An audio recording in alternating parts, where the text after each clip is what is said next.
Hi, everybody, and welcome back to Chee-Tash. My name is Chris, and we are continuing on with the bell curve, Chapter 12, all about civility, citizenship, and how IQ affects these two things. If you guys remember from last time, we dealt with a chapter that was all about crime and looking how various aspects of crime, criminal activity are potentially affected by IQ, by socioeconomic status, comparing those two. And if you guys remember, it seemed like there was some sort of correlation from the NLSY data that the authors looked at. You know, if people in the NLSY cohort, looking at people who were, interviewed in a correctional facility at the time of the NLSY, and showed how there was an increase for the lower cognitive groups, as well as the hierarchy of crime, like all the way from stopped by a police officer to arrested to booked for a crime, and how those compared across the different cognitive groups. Interesting chapter. Today we're talking about civility and citizenship. So what the authors mean here is basically American values, and if you are a good citizen. Let's just hop to the first slide. So, if you're a good citizen, you have allegiance to your country, deference, civility, like being civil. So, being, what would be another word for this? Civil, rational, maybe not rational, but you just kind of have a love of your country, or you are active in your community and you care about your community and building up your community. Maybe that's probably the best way to describe it. That's kind of what the second bullet point is there. Caring about one's community, caring about one's neighbors. You're, as the author state, you're going to church. You are at the PTA meetings. You're involved in your children's school system somehow. A youth soccer coach, etc. You know everybody on your block, and a big part of this that they talk about is voting and how well you know about your country's government and how it works, basically. So the authors ask the question, do criminals in their off-duty perform these acts? And this is kind of going to be the comparison here, is they're purporting that the higher your IQ, the more likely you are to participate in these acts of civility, right? And criminals, as we have seen, tend to be lower on the IQ scale from what the authors were saying in the previous chapter. So are these criminals performing these same acts of civility? Right? I don't know. I'm going to tend to say no. Depending on the crime, I'm going to kind of say no here. So you have an overall basis of who are the people that are high on the scale of civility. They're not criminals. They're people with these so-called middle-class values that we're going to talk about. They're people with children, probably married. They are both in jobs. They're both in the labor force, working. They are maybe have some religious aspects to them as well. So that's kind of who tends to be a good citizen or has a lot of civility, etc. Let's continue to the next slide. Developing civility in children. So this is where the authors talk about the connection between political involvement and IQ. So there was this study. Let me go to that page. Here we go. page 256 of my copy. So there was this study of 12,000 children, grades 2 through 8, from schools in middle or working class neighborhoods. And what they found was this was early 1960s. Children provided information about their father's occupation and interest in politics. And then the school records included IQ scores for about 85% of the children. So what would that be of 12,000? I mean, 6,000, 8,000, something like that. The heart of the study was a series of questions about the children's level and range of political development. They were, for example, asked whether they knew which branch of government enacted laws, whether they understood the duties of the president and the courts, etc. Okay. Their attitudes about voting, about the duties of a citizen, about political change, about legal punishment, among other things, were probed. Okay. What did they find? The results were predictable in many ways. So younger children tended to see the government in terms of individuals and a fixed entity, right? The government equaled the current president. It was fixed, absolute, didn't really change much. But the older children saw government as an institution. It was not fixed. They did not see it as individuals, and they had a clearer sense of the duties of citizenship. Also, what this study found was the higher the child's socioeconomic background, the more rapidly his political socialization proceeded. So I think what that means is the higher a child's SES, the quicker, the faster he got that, like, government is made up of people, right? It's not one person. It's this whole conglomerate of people working inside of it. Next, the brighter children from even poor households and uneducated parents learned more quickly about politics. Right? So there was a huge impact of IQ. Even if you were from a poor household and with uneducated parents, they found that they still learned very rapidly about politics. Let's continue to the next slide. And this voting behavior among adults. The first study we're going to talk about, 1967 study, Sidney Verba and Norman Nee. Several thousand participants measuring political activity.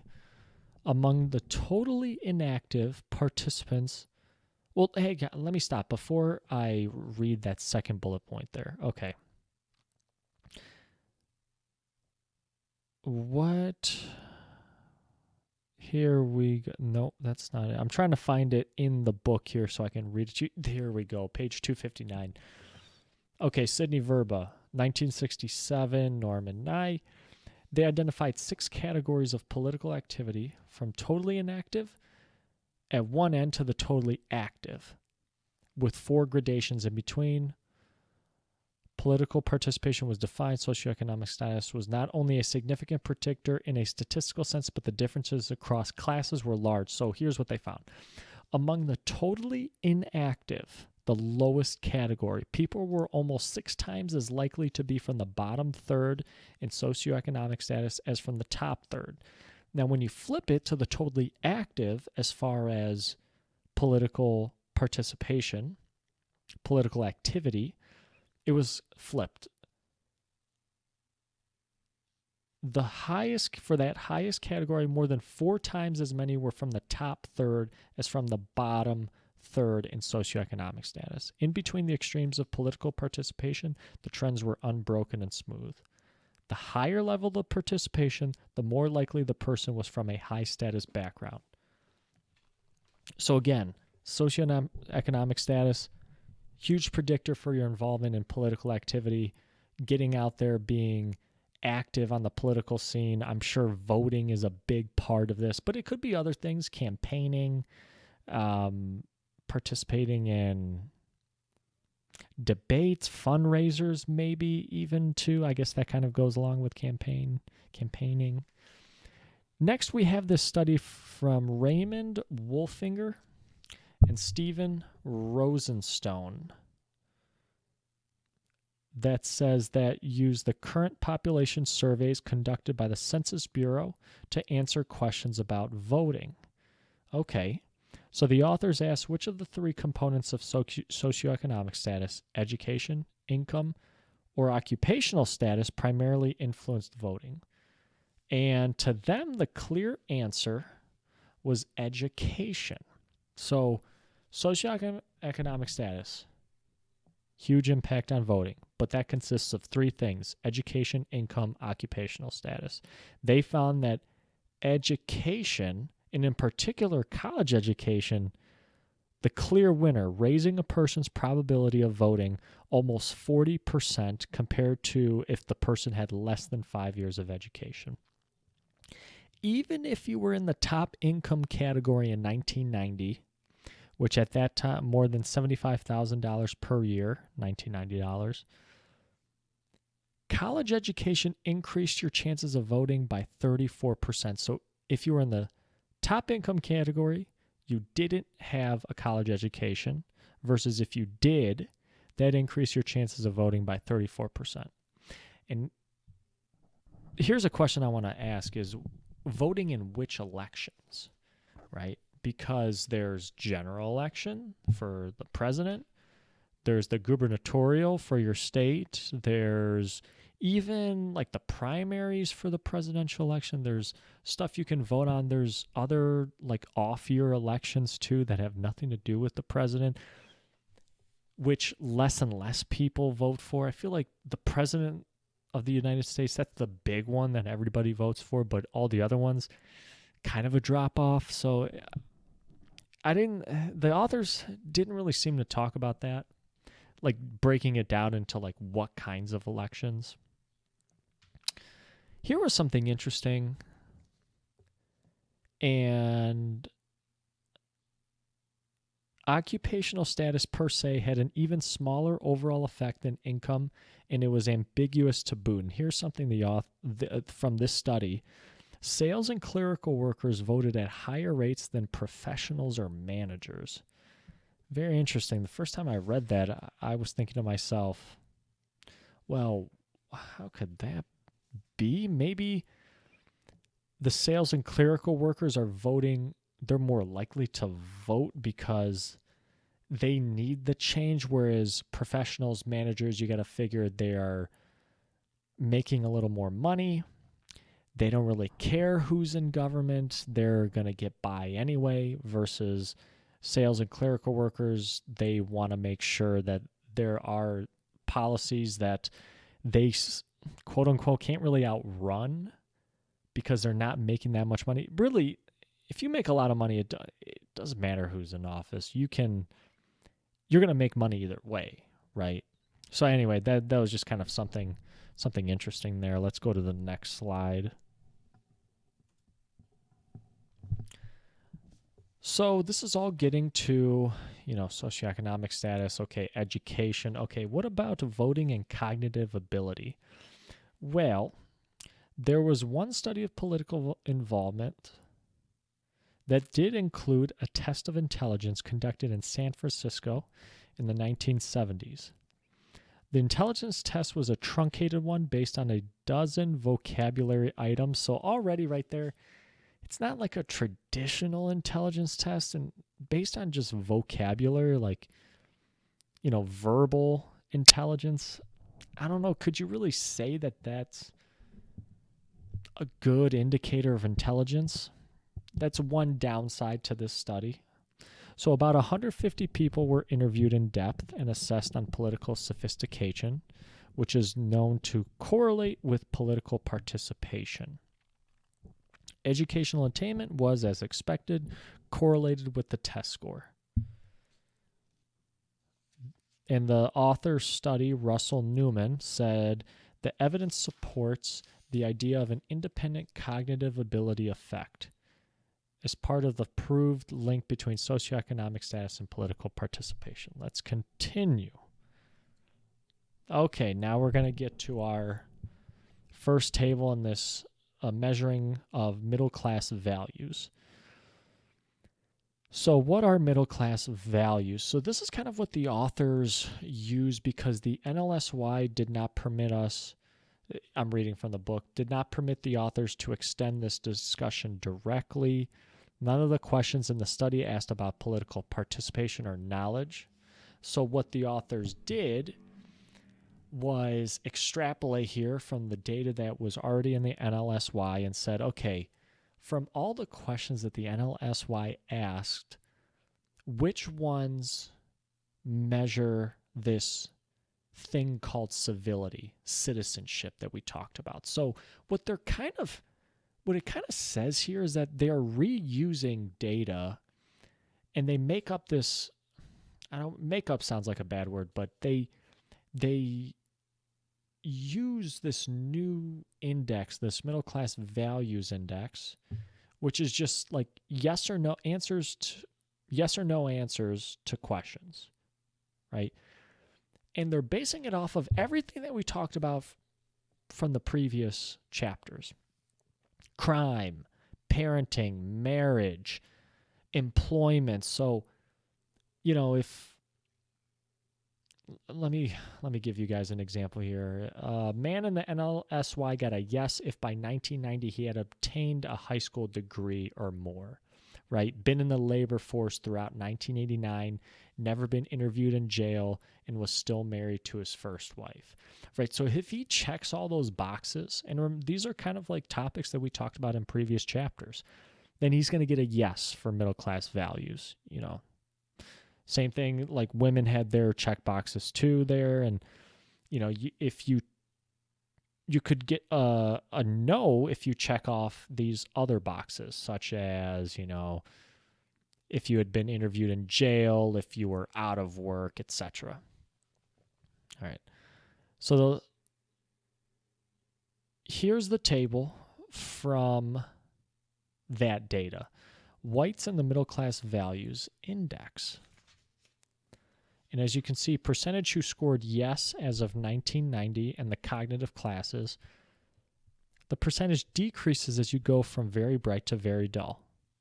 But again, they're not asking any like new questions here. And I don't know how you extrapolate this to like voting or your participation in the community. Yes, if you check the boxes like you're married, you have kids, you're gainfully employed, you've never been to jail, yes, your chances increase, but it's not like directly measuring like political participation in a way, kind of.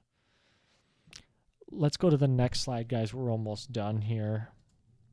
And we'll wrap this up. This is the graph that corresponds to that same table. So cognitive ability and middle class values index. And you see a very high correlation with IQ and for socioeconomic status, right? So as you go from very low to very high IQ, very low to very high socioeconomic status, your probability of scoring a yes on the middle class values index increases by a lot. I mean, it's a staggering change for socioeconomic status. You're going from like 35 to about almost 60%. But for IQ, you're going from 20 to like 70+%. So pretty big difference there. Pretty big difference. Again, I think there's got to be a better way to measure it than using previous data and like kind of mapping it to this middle class values index. So I don't know. That would just be one thing I would say about that. In the author's note here, cognitive ability is a raw material for civility, not the thing itself. Just because you don't have an IQ doesn't mean you are an outstanding member of your community. It does not mean those things. And I think this middle class values index, that's why I'm saying here, I don't know if it really shows the thing that we all want it to show. I don't think it necessarily does that. So a smarter, this is from the book, and then we're going to wrap things up here. A smarter population is more likely to be and more capable of being made into a civil citizenry. For a nation predicated on a high level of individual autonomy, this is a fact worth knowing. And I think that's a good summation there. A smarter population is more capable of being made into a civil citizenry. And I think I agree with that. Just in general, if you're smart, you're going to be able to have forethought, think ahead, set yourself up for your future. You're going to think about your community, think about where you want to live, how you want to live. That's going to set you up to be a good citizen, civil servant, etc. Right? It's not guaranteed, right? And that's where I go back to the middle class values. Just because you check those boxes, it's not guaranteed that you're a good citizen. It's not guaranteed, but it gives you a greater chance. And maybe at the end of the day, that's all the authors are really kind of saying here. That's going to wrap things up, guys. Yeah, thank you very much for listening. If you have any questions, comments, please leave them in the section below the video. Thank you so much for listening, guys. If you made it this far, we're at 17 subscribers on YouTube, over 20 on BitChute, and yeah, it's nice to see. It's really cool to see how this has grown. This is a tough book, I understand, to go over, and trust me, we'll have some hopefully more fun books to talk about, to go over in the future, but I'm trying to get through this one, and I might start another one soon. We will see with that. Again, guys, thank you very much. My name is Chris. This has been Chee-Tash. Take care.